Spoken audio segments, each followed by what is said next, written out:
Baik, saya Andi Anggana, mahasiswa pasca sarjana komunikasi politik di Universitas Paramadina.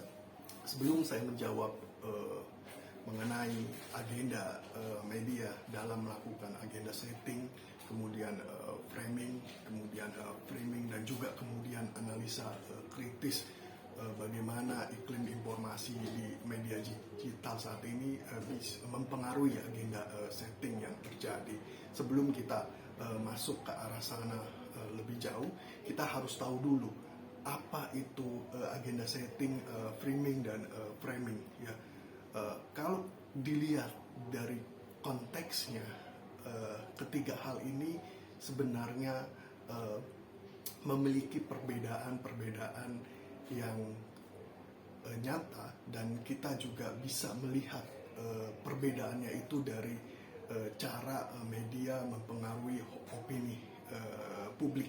Nah, kalau agenda setting, bagaimana cara media mempengaruhi opini publik? Agenda setting lebih kepada penekanan pembuatan suatu isu yang menonjol dibandingkan isu lainnya. Ya, kalau kemudian agenda setting jadi melihat kecenderungan isu-isu yang ada, kemudian diambil isu itu, kemudian kenapa isu itu diambil? Karena melewati berbagai tahapan di meja redaksi, dan mereka melihat bahwa isu ini punya konteks yang kuat dan punya relevansi yang kuat, sehingga isu ini diberikan kepada publik. Tapi kalau framing itu bentuk membangkitkan jaringan makna yang telah terkondisikan dalam benak halayak melalui umpan informasi yang diberikan oleh media tersebut. Nanti kita akan telusuri bagaimana bentuknya dan lain sebagainya dengan satu isu, dan isu itu masuk ke agenda setting, framing dan framing. Tapi kalau framing itu menyajikan suatu isu dengan pembingkaian tertentu, dengan cara tertentu, dengan menonjolkan atau bisa disamarkan, menyamarkan aspek tertentu dari suatu isu. Nah, kemudian perbedaannya bukan hanya dari cara media mempengaruhi opini halayak, bisa dilihat juga dari efek media pada opini halayak. Nah, kalau dari agenda setting itu agenda yang diangkat menjadi agenda publik yang dianggap penting oleh halayak menurut versi media. Tapi kalau framing, dari efek media pada opini halayaknya itu, media seakan-akan mengaktifkan jalan pintas pikiran halayak melalui keterkaitan makna yang tersirat dalam menilai sebuah isu. Nah, kalau frame media, pembingkaian media itu mengarahkan logika halayak dengan tempelan-tempelan sesuatu, dengan bentuk sebab akibat, masalah, solusi dan lain sebagainya dalam suatu hal, menganalisis suatu isu, permasalahan tertentu. Kita ambil contoh dari satu isu yang akan saya tampilkan di sini.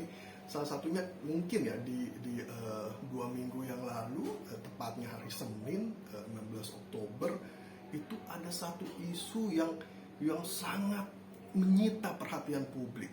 Ada isu yang ditunggu-tunggu publik. Isunya apa?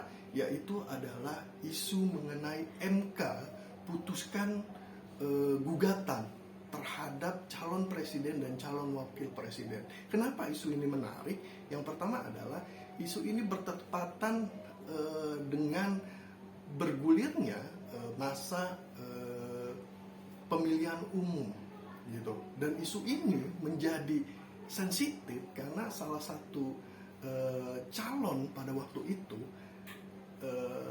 itu adalah nama-nama yang punya keterkaitan dengan erat dengan publik. Ya, salah satu nama kita sebut saja ada Gibran Rakabuming Raka, anak dari Presiden Joko Widodo, yang memiliki keterkaitan kuat sehingga isu ini menjadi sentral. Isunya apa? Yaitu isu MK putuskan gugatan batas maksimal usia capres. Nah, di situ saya ambil contoh dari Detik Waktu itu isu itu naik di Detik dengan judul MK putuskan gugatan batas maksimal usia capres. Kemudian dari CNBC juga di situ MK kabulkan syarat capres-capres yang pernah jadi kepala daerah.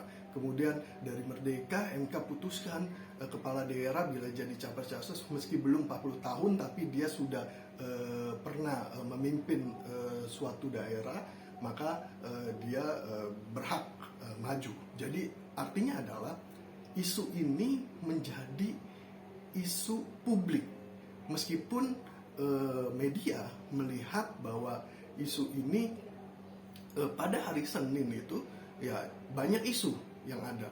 Mungkin ada isu dari DPR, dari legislatif, dari kemudian eksekutif, menteri-menteri, tapi isu ini yang dipilih oleh media kemudian disampaikan ke publik, dijadikan berita online, berita TV dan lain sebagainya. Nah, isu ini kemudian jadi polemik. Nah, ini adalah salah satu bentuk peran media melihat banyaknya isu yang ada di tataran publik.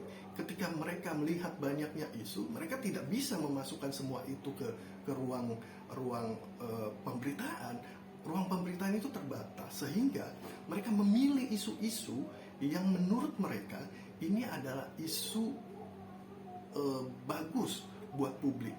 Kenapa isu ini bagus buat publik? Karena relevansinya kepada publik itu tinggi. Kemudian isu ini juga menjadi magnet media darling. Jadi media melihat bahwa ketika media melancarkan isu ini, banyak yang akan membaca isu ini. Dan memang isu ini ditunggu-tunggu publik.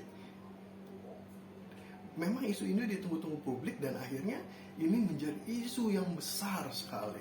Kita akan lihat isu itu kemudian masuk ke meja redaksi, tidak langsung diberitakan saja, tapi ada proses-proses di meja redaksi untuk memberitakan. Dilihat dari relevansinya, kemudian ada keterbukaan dari isu, kemudian konteksnya apa nih, kemudian dianalisis lagi, terus bermanfaat nggak buat publik. Nah, ketika semuanya itu sudah masuk dalam kerangka layak untuk menjadi berita, isu ini diberitakan. Nah, ketika isu ini diberitakan, ya kan, media ini kan ngelihat nih isu-isu yang ada di masyarakat, kemudian isu ini dijadikan berita. Kemudian ketika isu ini dijadikan berita, media kemudian melepas isu ini menjadi pemberitaan. Ketika media melepas isu ini menjadi pemberitaan, isu ini naik ke permukaan dan dilihat ada feedback di sana. Dan berbagai macam feedbacknya. Ada yang A, ada yang B, ada yang C, ada yang D, dan lain sekali. Semuanya mengomentari. Nah, kalau kita lihat dari sisi ini, lalu seperti apa agenda setting? Kalau kita lihat ya, teori agenda setting ini adalah menggambarkan di mana media memiliki kekuatan untuk bisa mempengaruhi apa yang menjadi perhatian masyarakat. Teori ini mengemukakan bahwa media tidak hanya memberitakan topik-topik tertentu, tetapi juga mempengaruhi masyarakat dengan menentukan topik-topik apa yang dianggap penting dan harus dibicarakan oleh masyarakat. Bahkan ketika itu menjadi isu-isu yang luas, isu publik, teori dapat mendorong lembaga-lembaga lain mengomentari isu-isu ini. Inilah agenda setting dalam pemberitaan tersebut. Kemudian contoh dari agenda setting, kemudian ada contoh lagi. Lalu dari isu ini apa yang kemudian bisa dilihat dari framingnya? Kalau saya lihat bahwa ada framing dalam isu putusan MK-nya itu. Kalau tadi kita lihat bahwa framing adalah membangkitkan jaringan makna yang telah terkondisikan dalam benak khalayak, kemudian melalui umpan informasi yang diberikan. Nah, itu cara media mempengaruhi opini khalayak. Framing itu di situ. Nah, efek framingnya adalah media kemudian mengaktifkan jalan pintas pikiran khalayak melalui asosiasi makna, keterkaitan makna dalam menilai sebuah isu. Nah, kalau kita lihat dalam konteks isu MK memutuskan polemik batas usia capres, itu bisa dilihat misalnya media memainkan isu lagi, salah satunya dinasti politik. Kalau kita mendengar dinasti politik, kita pasti akan melihat ke belakang. Media memainkan isu ini sebagai bahwa MK telah melakukan hal yang tidak prosedural. MK telah memutuskan menjatuhkan demokrasi dengan prosedur hukum yang menurut banyak pengamat itu memiliki cacat hukum di sana, sehingga media melakukan framing dengan menampilkan pemberitaan yang mengaitkan dengan dinasti politik. Di situ ada beberapa media yang melihat dinasti politik dikaitkan dengan Gibran, karena Gibran anaknya Presiden Joko Widodo, dan Presiden Joko Widodo mempunyai anak Gibran, kemudian Kaisang kemudian Ketua Umum Partai Solidaritas Indonesia, kemudian ada Bobi Nasution, Wali Kota Medan, kemudian dinasti politik ketika ditelanjangi lagi, dikaitkan dengan bahwa ini bagian dari riwayat dinasti politik yang tidak baik, ini permainan dari permainan dari pihak-pihak tertentu untuk melegitimasi dinasti politik dan lain sebagainya. Nah, isu dinasti politik ini dibangkitkan sehingga orang-orang atau publik itu memicu asosiasi makna yang terkandung di dalam pikirannya dalam menilai sebuah isu. Nah, publik menilai kemudian ketika adanya pemberitaan mengenai dinasti politik pasti negatif. Publik melihat bahwa apa yang dilakukan oleh pihak-pihak tertentu yang dilakukan oleh anaknya Boyamin Saiman yang memenangkan gugatan di Mahkamah Konstitusi itu dinilai negatif. Dinilai negatifnya tidak hanya sampai sana, tapi dinilai negatifnya sampai kemudian Presiden Joko Widodo dianggap sebagai sebuah orang, ya, dianggap sebagai seorang yang kemudian melakukan tindakan-tindakan untuk menekankan dinasti politik keluarganya. Nah, ini media mulai menyoroti, mulai memframing, mulai membangkitkan asosiasi makna dalam bentuk dinasti politik ke pemberitaan yang tadi. Jadi pemberitaan yang tadi itu tidak hanya bicara tentang putusan saja, yang ketika media memainkan agenda setting, mengeluarkan pemberitaan tentang agenda setting itu putusan tentang MK dan lain sebagainya, tapi media kemudian memainkan framing di sana,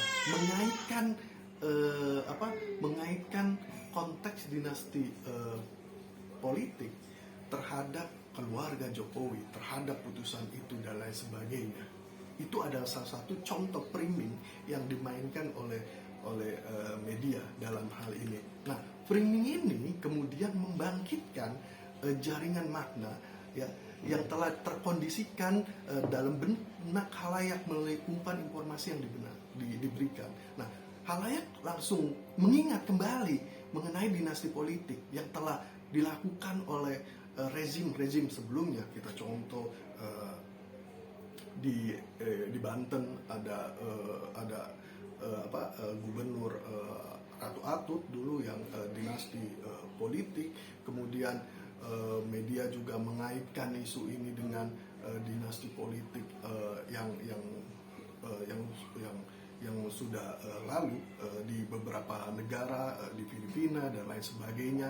Dan publik melihat ini memasukkan berita itu kemudian secara tidak langsung memicu psikologis bahwa dinasti politik ini negatif dan lain sebagainya. Ini adalah bentuk framing yang dilakukan oleh media. Nah, kalau kita kemudian lihat setelah agenda setting, framing, dan kemudian framing, kita harus lihat juga bahwa framing itu masuk dalam jaringan psikologis memori orang, sehingga ketika media mengatakan dinasti politik itu dianggap sebagai sebuah hal yang tidak wajar di negara demokrasi saat ini. Nah, framing itu masuk ke dalam jaringan psikologis memori publik. Nah, karena tendensi dinasti politik yang negatif, artinya publik melihat kejadian ini, kaitan ini adalah negatif, seperti itu. Nah, framing ini kenapa kemudian isu dinasti politik dalam konteks pemberitaan MK ya, itu kemudian menjadi sebuah bentuk framing ini karena adanya kemutakhiran ya, karena ada penerapan, kemudian ada pengulangan, kemudian ada relevansi.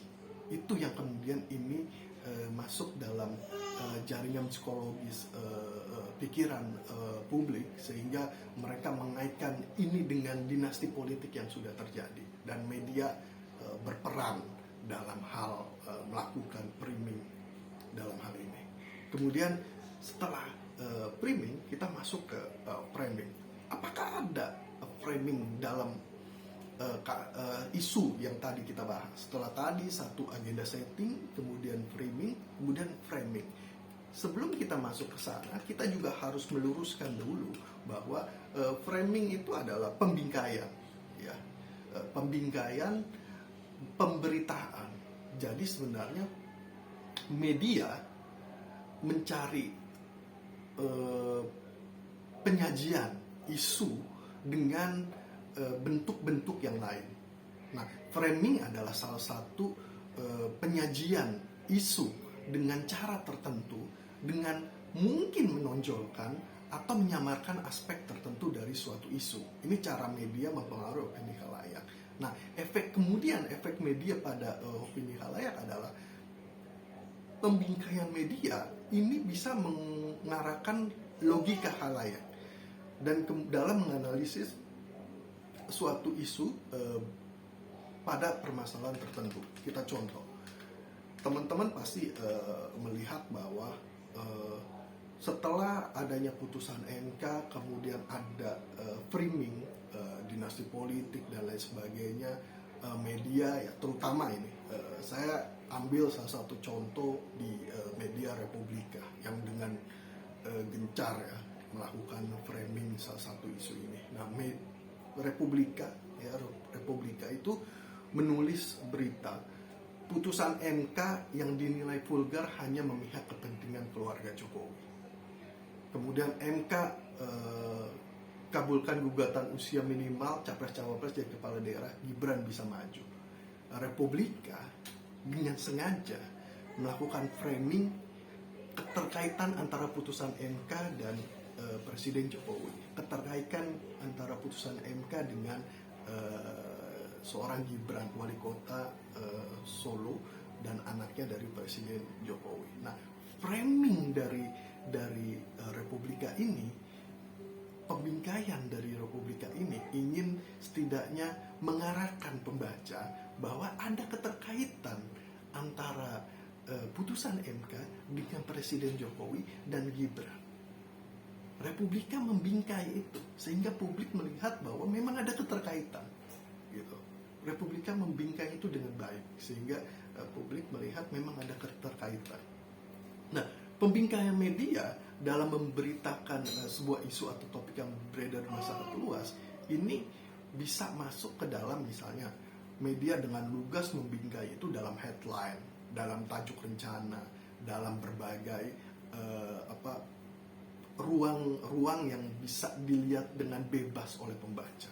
Dan itu media, kalau bisa disebut, adalah media berdiri untuk memframing terkait isu tersebut. Media berdiri pada posisi yang mana, dan Republika pada saat itu berdiri pada posisi melawan rezim, karena Republika sudah standing bahwa putusan MK ada keterkaitan dengan Presiden Jokowi dan Gibran. Nah, framing kemudian merupakan usaha penonjolan aspek tertentu dari realitas, sehingga bagian tertentu dari peristiwa itu lebih menonjol. Nah, kenapa ini lebih menonjol? Ya, dalam hal pemberitaan tadi di Republika di judulnya itu menonjolkan bahwa ada variabel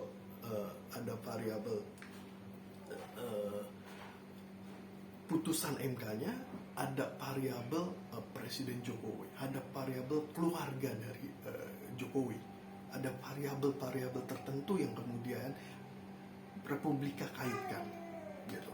Nah, kemudian dalam konteks yang lebih luas, tadi pertanyaannya adalah analisis juga secara kritis bagaimana iklim informasi di media digital saat ini mempengaruhi agenda setting yang terjadi. Nah, catatan saya dalam hal ini, iklim media sosial itu sangat mempengaruhi media mainstream. Ya, ini karena satu, ada kecepatan informasi yang tidak lagi didorong oleh satu saluran informasi saja, yaitu media. Ada yang namanya media sosial yang ruangnya digunakan oleh individu-individu untuk mencari informasi. Pencarian informasi ini tentu bukan hanya dalam bentuk berita, tetapi dalam bentuk informasi-informasi yang luas. Jadi informasi dengan ruang-ruang tertentu, informasi dengan bidang-bidang tertentu, dan informasi dengan penafsiran tertentu. Nah, media sosial mempengaruhi media mainstream ini. Kenapa media sosial mempengaruhi media mainstream ini? Ada beberapa hal yang menjadi bahasan saya. Yang pertama adalah media sosial ini bisa membantu media mainstream dalam penyebaran berita. Ya, kita tahu bahwa tidak semua ruang publik atau individu-individu itu mengkonsumsi berita-berita yang langsung dari media mainstream. Kebanyakan individu-individu itu melihat berita mainstream dari media sosial, sehingga media sosial jadi ajang saluran baru untuk mendapatkan informasi. Salah satunya adalah berita informasi, pemberitaan dan lain sebagainya yang sudah dikurasi oleh teman-teman redaksi. Karena itu, kecepatan penyebaran berita sehingga media sosial juga mempengaruhi media mainstream.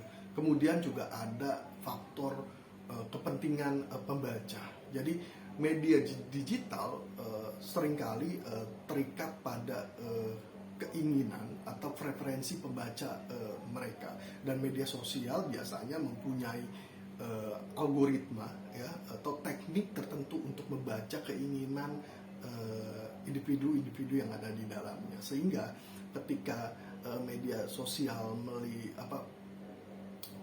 banyak kemudian melampirkan informasi dan kemudian mengambil informasi, media mainstream masuk ke sana untuk juga mendapatkan mendapatkan informasi yang mungkin media mainstream belum dapatkan, dan media mainstream melihat kecenderungan orang-orang di sana itu senang pemberitaannya seperti apa dan lain sebagainya. Dan ini adalah perpaduan antara media sosial dalam mempengaruhi media mainstream. Kemudian polarisasi opini. Nah, media digital dapat memperkuat polarisasi opini, yang kemudian individu memilih sumber berita yang sesuai dengan pandangan mereka sendiri. Ini dapat mendorong media untuk memilih isu-isu yang mendukung narasi yang sudah ada atau sesuai dengan target audiens mereka. Kemudian ada lagi faktor keuangan. Jadi bisnis media digital sering menghadapi tekanan keuangan, dan ini dapat mempengaruhi keputusan mereka dalam memilih isu-isu untuk diulas dan diberitakan. Kalau teman-teman pahami bahwa untuk membangun sebuah media mainstream itu butuh banyak sumber daya. Salah satunya adalah biaya untuk bekerja dan lain sebagainya, untuk gaji dan lain sebagainya. Nah, salah satu cara untuk menyiasati efektivitas agar media dapat menerima atau mendapatkan isu-isu ya tadi yang lebih murah, lebih efektif, dan mungkin dapat lebih cepat, yaitu lewat media sosial. Jadi ada isu keuangan di sini. Kemudian juga ada isu mengenai pengaruh kelompok kepentingan di media-media sosial, Twitter, Instagram, kemudian TikTok. Itu ada kelompok-kelompok kepentingan yang memainkan perannya masing-masing dalam berbagai bidang, dan mereka biasanya memberikan informasi lewat media sosial di berbagai platform, dan ini biasanya juga diambil oleh media mainstream, isu-isunya kemudian dijadikan berita. Nah, pengaruh-pengaruh ini kemudian bisa membuat adanya hubungan antara media sosial dan media mainstream. Nah, kalau kemudian kita lihat secara gamblang bahwa bagaimana iklim informasi di media digital saat ini mempengaruhi media agenda setting yang terjadi, saya kira hampir 50% lebih ya isu-isu media yang dibawakan ke publik itu adalah isu-isu yang kemudian berada pada tataran ruang media sosial gitu. Tetapi ada juga media-media, ya kita tidak bisa mengeneralisir ya, tapi ada juga media-media yang masih mempertahankan mengambil isu-isu secara tradisional. Misalnya mereka tetap memberikan ruang pembaca untuk memberikan informasi tertentu lewat email, kemudian lewat surat dan lain sebagainya. Kemudian ada ruang investigasi dari media, mereka punya ruang investigasi, punya kelompok investigasi yang mencium di kasus-kasus mana hal-hal tertentu yang kemudian tidak semua media memberitakan, tapi kok media ini memberitakan. Jadi ada ruang-ruang yang tidak bisa kemudian media sosial itu masuk dan kemudian mempengaruhi media dalam hal membuat agenda setting gitu. Jadi kalau kemudian iklim informasi di media sosial saat ini apakah mempengaruhi agenda setting yang terjadi? Ya seringkali begitu, tapi tidak 100%. Karena media-media yang mainstream, kredibel, dan kemudian media-media yang punya rekam jejak yang bagus juga selalu menitik beratkan kepada kepada bentuk-bentuk bagaimana mereka mencari informasi yang sesuai dengan standar medianya masing-masing. Tapi pada titik tertentu adalah saya ingin mengkritisi bahwa media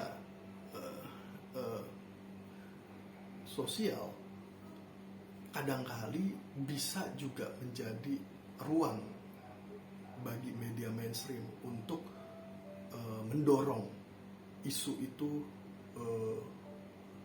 di blow up ya.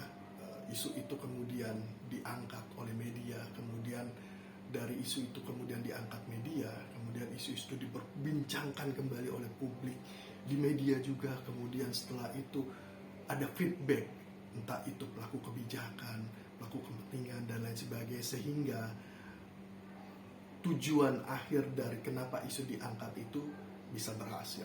Saya kira kita juga harus mengkritisi media digital dalam hal ini ya.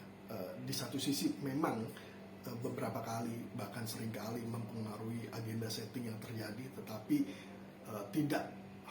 tidak selamanya media digital mempengaruhi agenda setting, karena juga kita mesti melihat bahwa media punya ruang-ruang tertentu dalam melihat bahwa isu ini layak kemudian dijadikan berita atau tidak. Saya kira itu.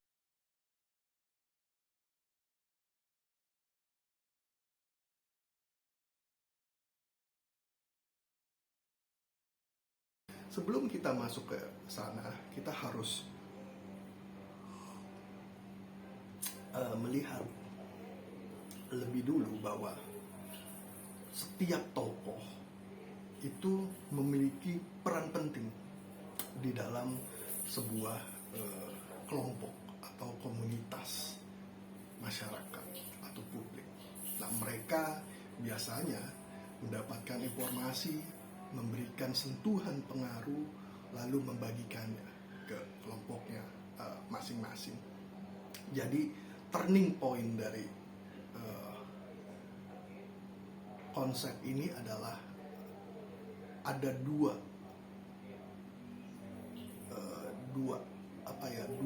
langkah ya, ada dua langkah suatu informasi itu tidak langsung diterima oleh publik. Ada dua tahapan. Nah, tahapan yang pertama ini adalah biasanya dilihat dulu oleh tokoh-tokoh ini, dan biasanya tokoh-tokoh ini mereka mencerna informasi tersebut, kemudian mereka menerima informasi tersebut, memberikan pengaruhnya, lalu memberikan informasi tersebut dalam bentuk yang memang sudah ditambah bahkan dikurangi dan lain sebagainya. Dan sebelum menjawab, kita juga harus tahu bahwa two-step flow teori menurut pelajar seperti ini adalah memberikan hipotesa bahwa ide mengalir dari media massa tidak langsung ke audiens, tapi ke pemimpin opini, gitu loh, ke pemimpin opini, dan dari pemimpin opini tersebut ide-ide itu atau informasi-informasi itu tersebut lalu ke masyarakat atau ke publik, ke komunitasnya. Teori ini secara sederhana juga menjelaskan bahwa informasi dalam bentuk sosial dan politik tidak selalu langsung mencapai orang melalui saluran informasi media massa. Jadi informasi itu sampai dahulu ke pemberi pengaruh, ya, yang kemudian dikenal dengan sebutan pemimpin opini, ya. Kemudian di dalam pemberian pengaruh itu mereka membagikannya ke komunitasnya masing-masing. Artinya adalah teori ini bagian dari bentuk limited access, akses minimal, menyebutkan bahwa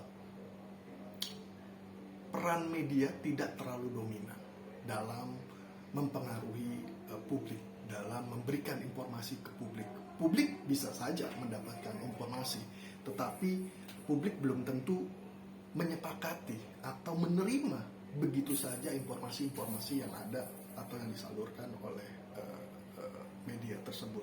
Artinya pesan-pesan dalam berita yang diinformasikan ke publik tidak langsung ditangkap oleh publik, ya, dengan informasi yang penuh, tetapi melewati dua tahap dulu. Dan ketika melewati dua tahap ini, artinya ada batasan informasi itu masuk ke audiens, seperti itu. Nah, kita juga harus melihat bahwa informasi dan opini itu tadi disebutkan bahwa penyebarannya melalui 2 tahap yang melibatkan ya pemimpin opini dan eh, pengikut pendapat si pemimpin.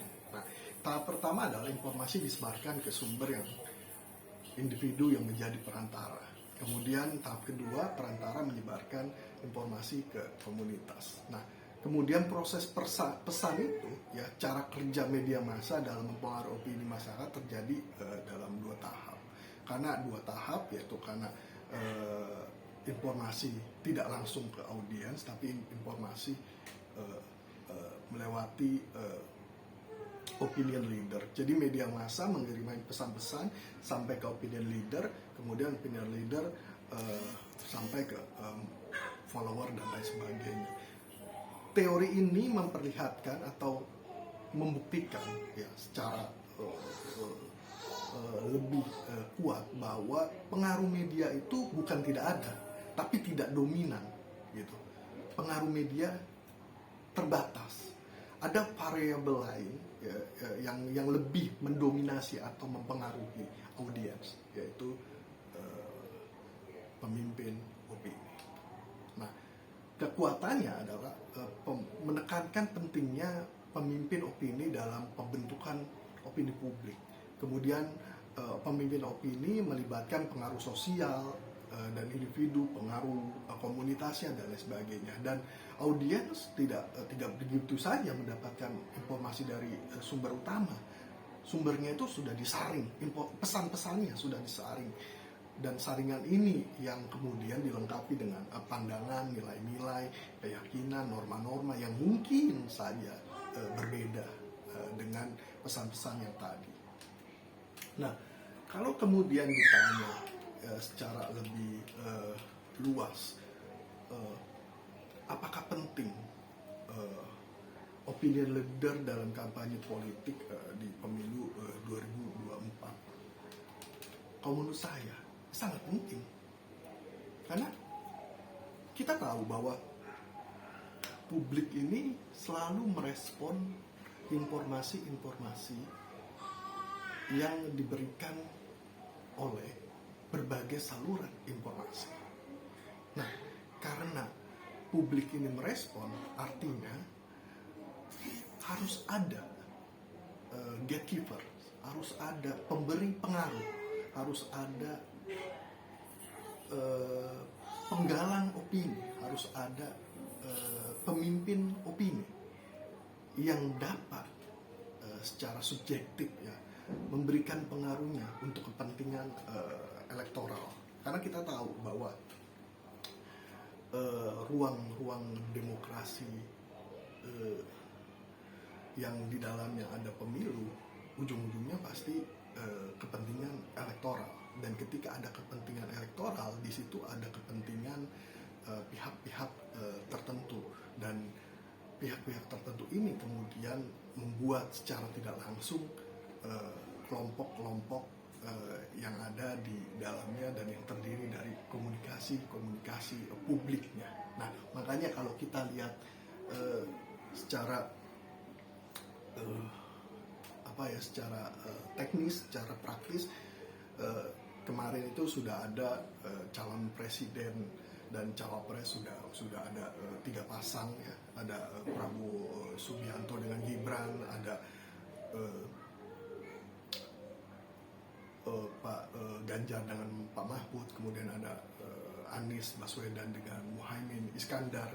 Dari ketiganya mereka menyiapkan yang namanya tim pemenangan nasional atau TPN. Nah, dari tim pemenangan nasional ini, kenapa kemudian opinion leader penting?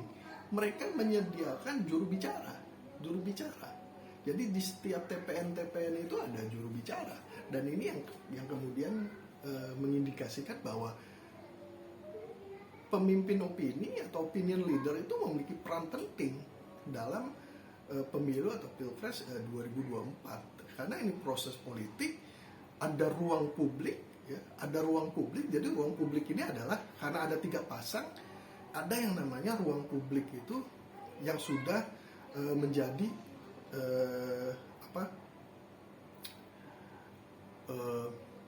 katakanlah adalah mereka yang sudah menjadi pendukungnya, ya. Dalam beberapa survei ada pendukungnya Anies Baswedan, Muhaimin Iskandar, ada pendukungnya Ganjar Mahfud, ada pendukungnya Prabowo Gibran. Nah, ada ruang di mana mereka yang belum menentukan. Nah, opinion leader tadi itu punya tugas penting.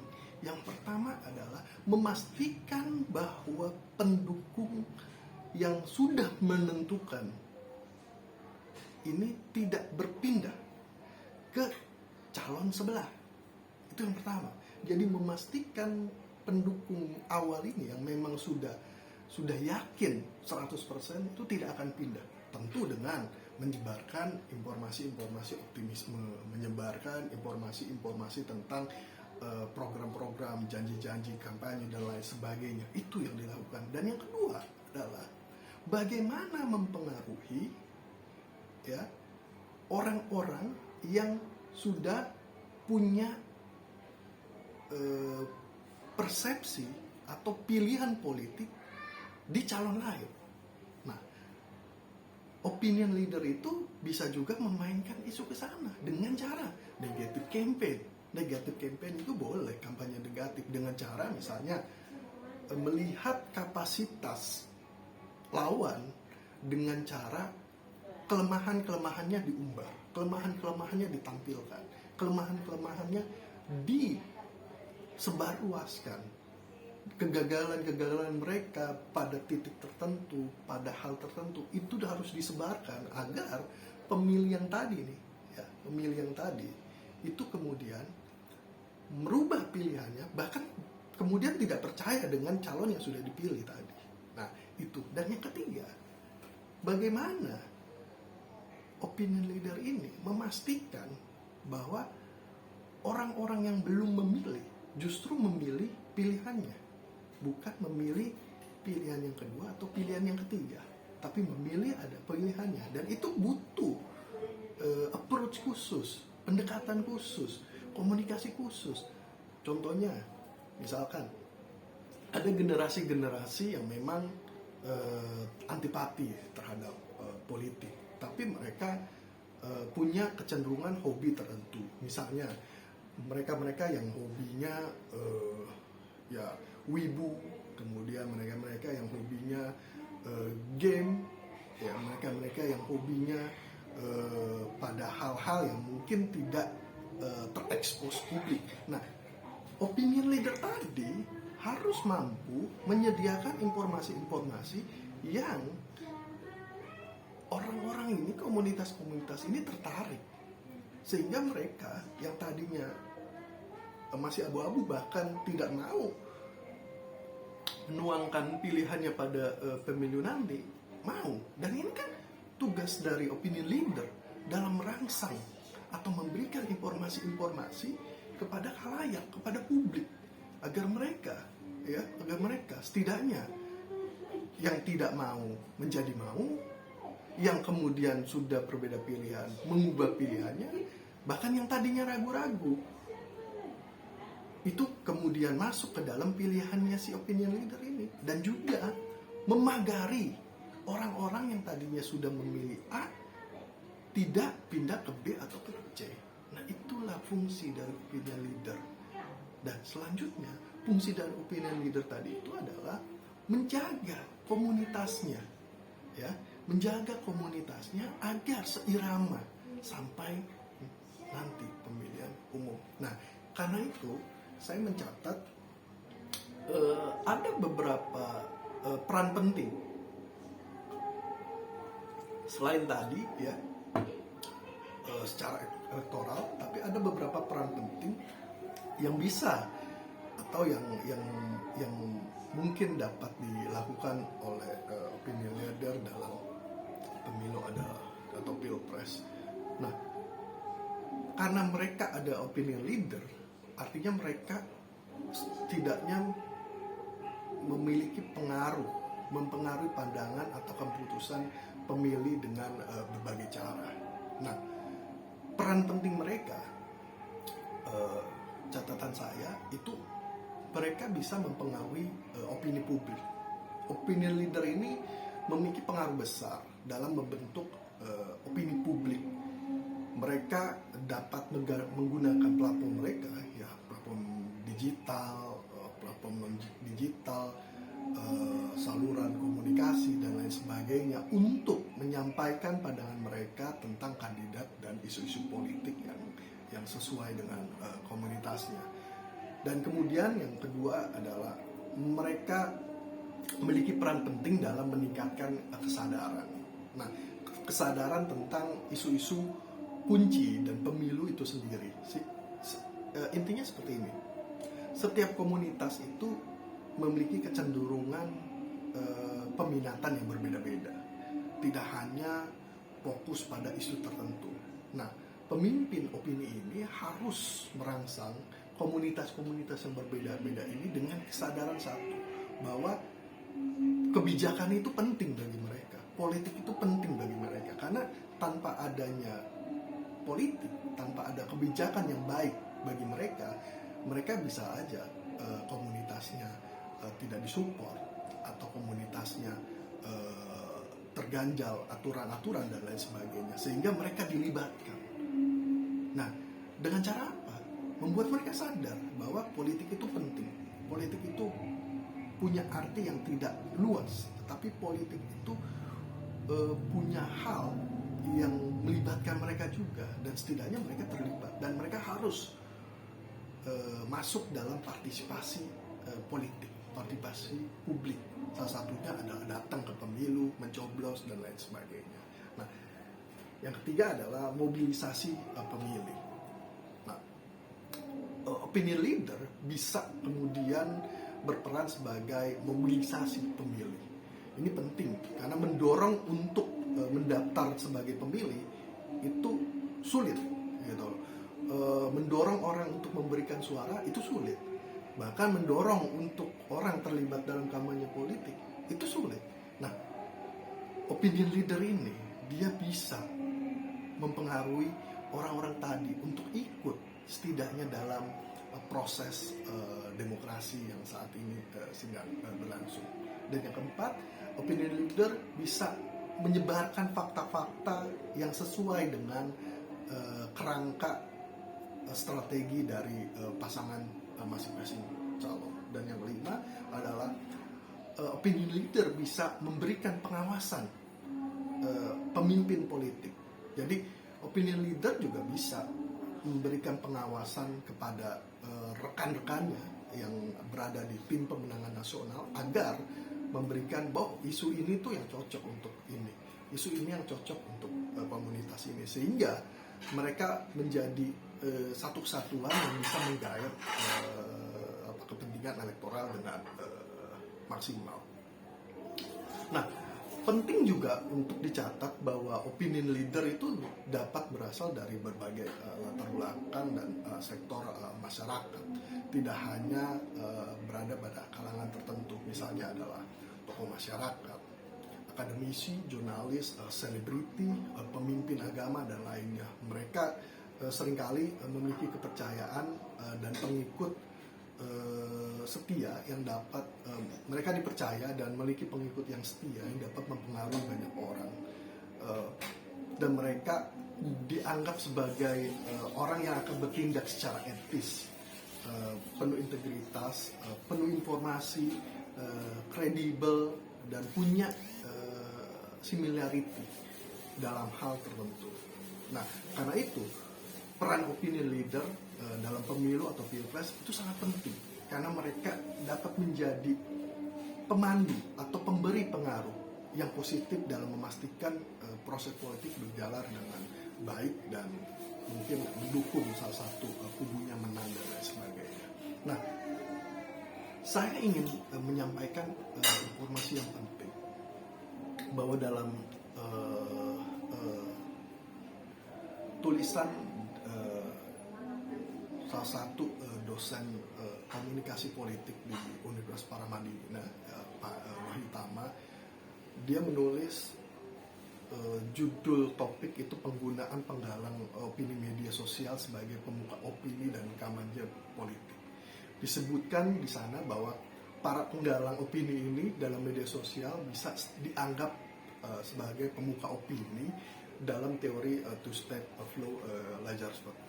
Karena mereka memiliki karakteristik yang pertama adalah mereka aktif berkomunikasi dan melakukan interaksi melalui jaringan sosial mereka, dan mereka merupakan para penggalang, dipandang memiliki kompetensi tertentu yang membuat mereka dipercaya untuk menjadi sumber rujukan informasi bagi pengikutnya. Jadi mereka bisa saja mengubah arah politik pengikutnya pada pengikutnya yang mengonsumsi informasi yang sedikit.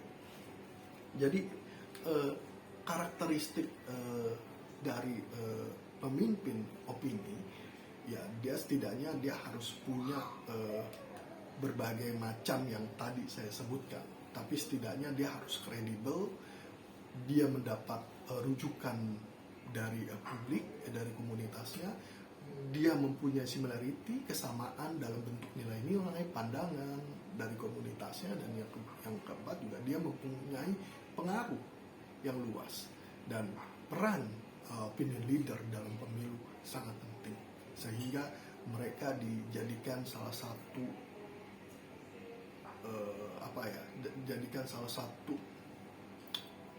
bentuk yaitu juru bicara di tiap kandidat untuk menggalang, memperkuat basis pemilihnya.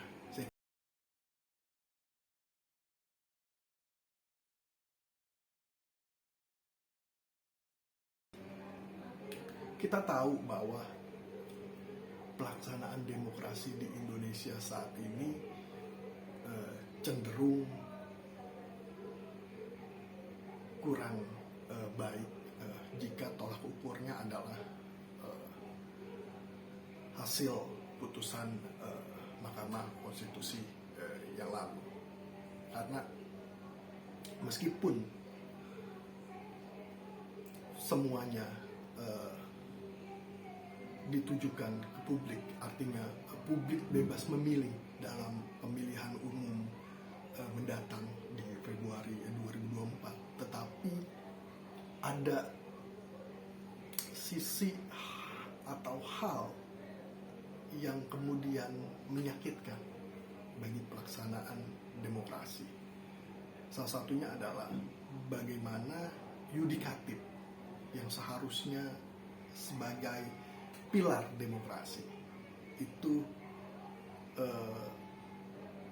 tercederai, ya, oleh siapa? Ya oleh kepentingan elit yang tadi.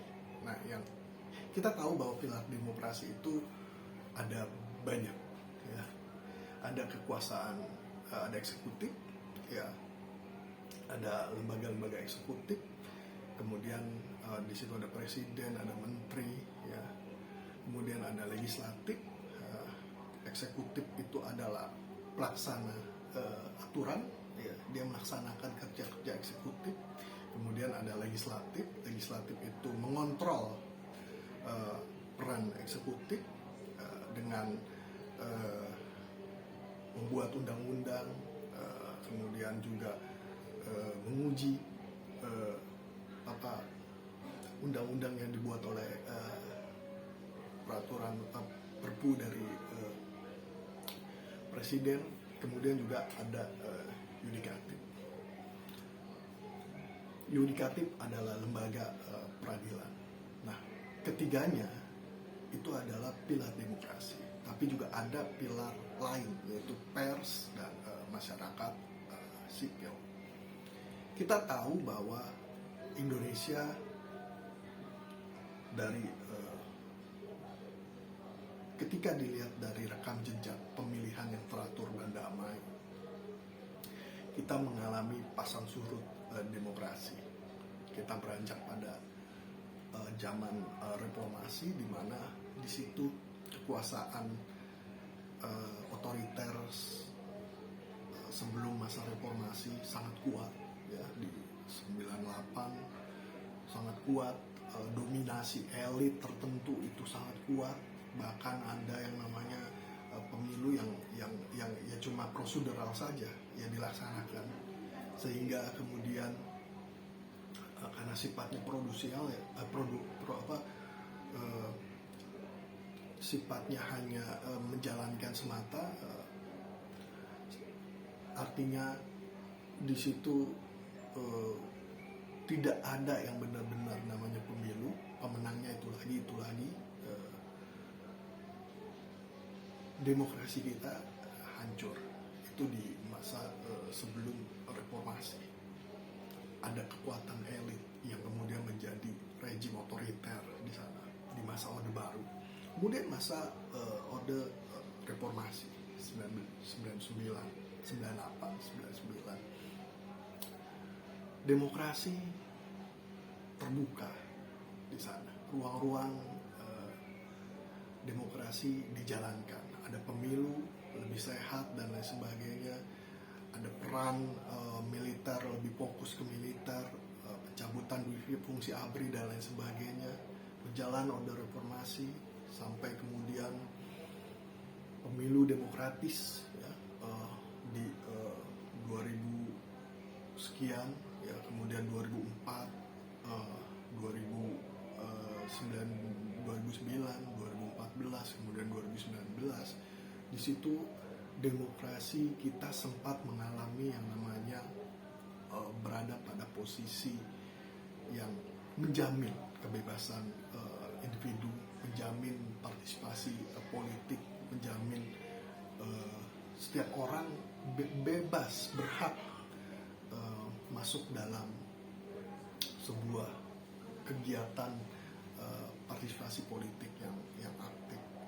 Kita sudah mengenyam ruang demokrasi itu sejak lama. Tapi saat ini di masa-masa penghujung Presiden Joko Widodo paripurna, kita dihadapkan pada proses demokrasi yang menurut saya semu. Ya, kenapa saya bilang semu? Saya ambil contoh saja ketika Presiden Jokowi di periode kedua mulai memainkan pola tidak ada yang namanya oposisi, ataupun kalau ada oposisi ya kekuatannya tidak kuat, kekuatannya tidak,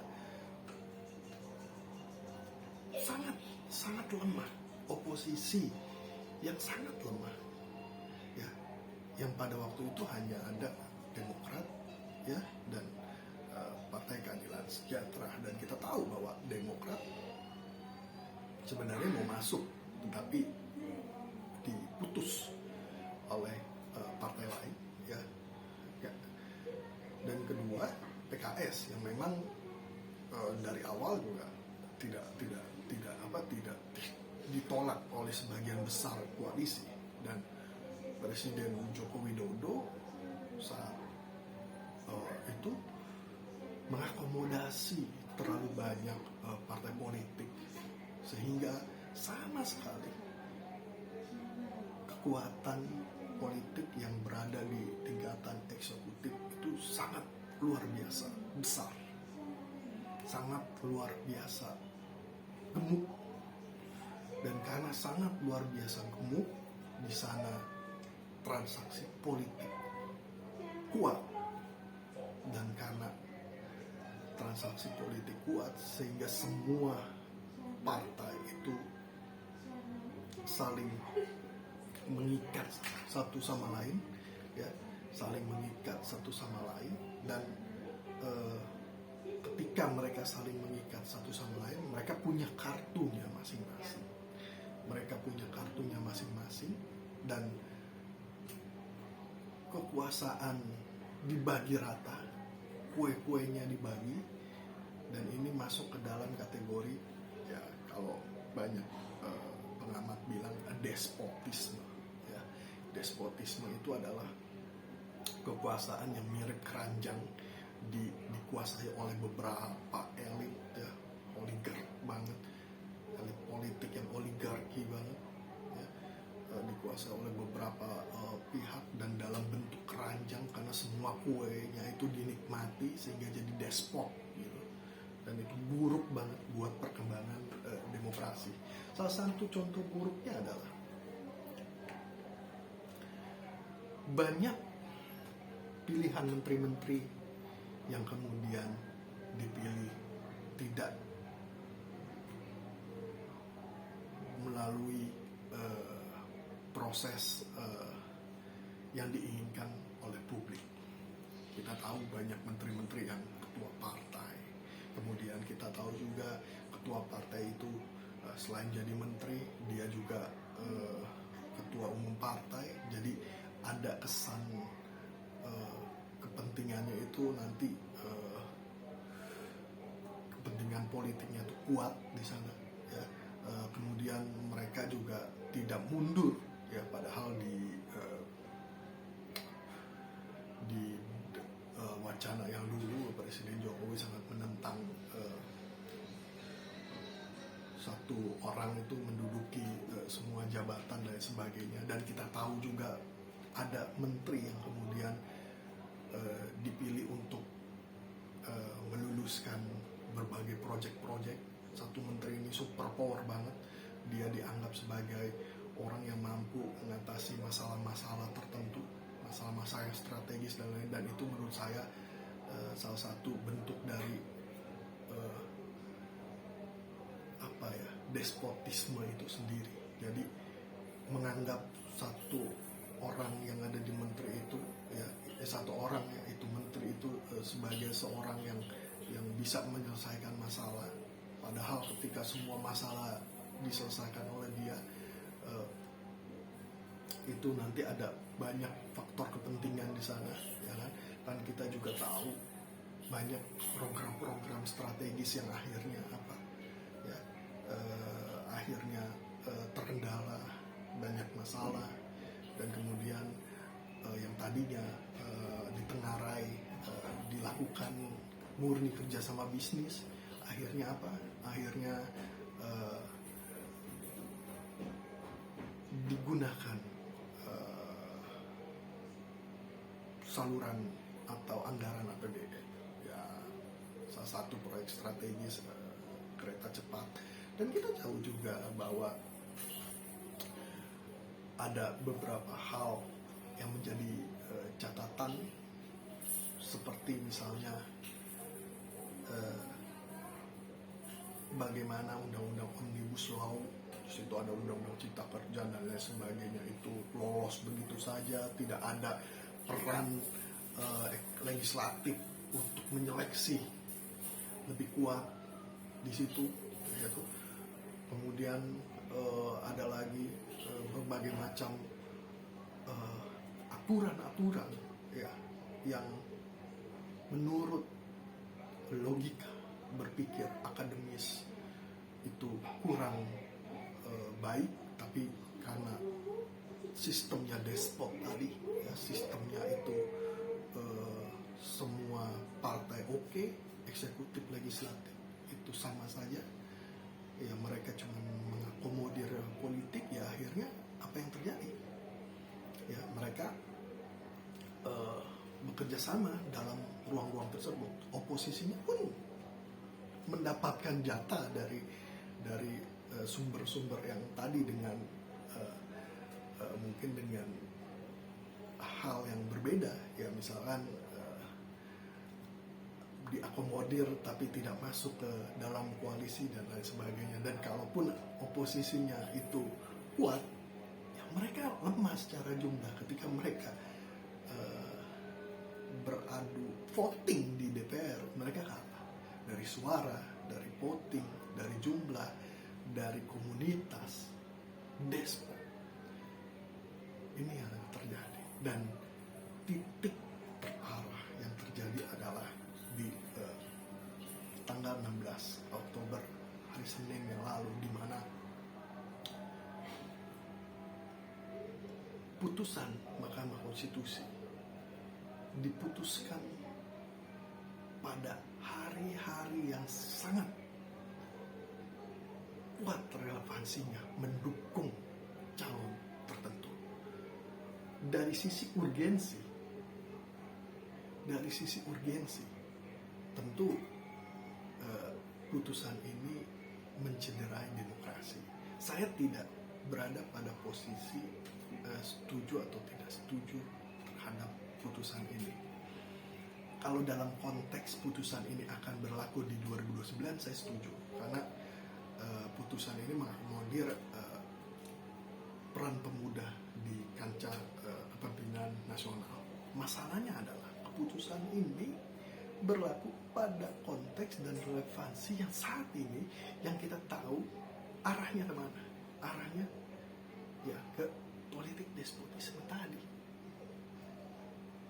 Dan ini dilakukan secara prosedural, dan ini dilakukan dengan mekanisme yang semuanya telah disetting. Ada berbagai masukan dalam hal ini. Misalnya yang menggugat itu banyak, ya. Dari semua gugatan akhirnya yang dimenangkan adalah MK menyatakan umur 40 di bawah umur 40 boleh, asal mereka individu-individu yang sudah memerintah atau yang sudah mendapatkan pengalaman politik atau yang sudah menjadi kepala daerah di suatu daerah tertentu gitu. Dan ini mencederai demokrasi. Kenapa ini mencederai demokrasi? Karena dari sisi yudikatif ada dissenting opinion, ada hakim-hakim yang berseberangan, dan hakim-hakim yang berseberangan ini adalah mereka-mereka yang menganggap putusan ini bisa terjadi seperti ini, dan mereka melihat bahwa ini adalah sebuah ketidakwajaran yang luar biasa. Maka saya bilang bahwa demokrasi saat ini menjadi demokrasi yang semu. Kenapa saya bilang begitu?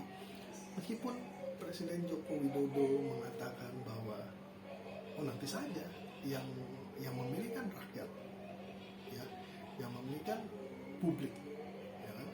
Masalahnya adalah bukan di situ. Masalahnya adalah elit-elit politik ini tidak kemudian menjaring dengan baik, kemudian melewati hukum-hukum yang baik dengan melahirkan calon-calon yang baik. Calon-calon yang dipilih ini adalah rentan nepotisme. Calon-calon yang dipilih ini adalah rentan orang-orang yang memang sudah dipersiapkan dan menabrak aturan. Dan karena menabrak aturan, makanya aturan itu sengaja secara secara prosedur itu dibuat, gitu, tapi orang-orang yang berada dalam jaringan prosedur itu dibuat mematuhi bahwa ini harus diloloskan sehingga ini mulus, ini baik. Makanya itu yang saya bilang bahwa demokrasi kita saat ini sedang semu.